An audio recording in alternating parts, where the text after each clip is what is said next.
Значит, на выставке Open Village я не читал, по-моему, около 12 домов из газобетонных блоков. А вообще в России 33% это наших посетителей выставки. Это самое большое, первое место по опросу, из чего вы хотите строить, преобладает газобетонные блоки.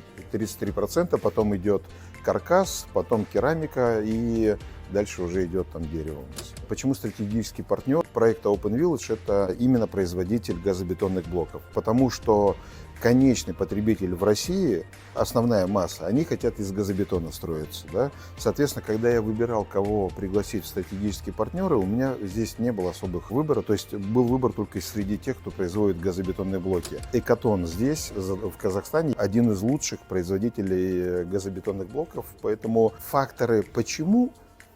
Потому что это хороший продукт. Из него можно построить хороший, теплый дом, качественный. Но я никогда не убеждаю человека, стройся только из этого. Люди сами определятся, а уже если строить из газобетона, нужно выбирать лучшего производителя.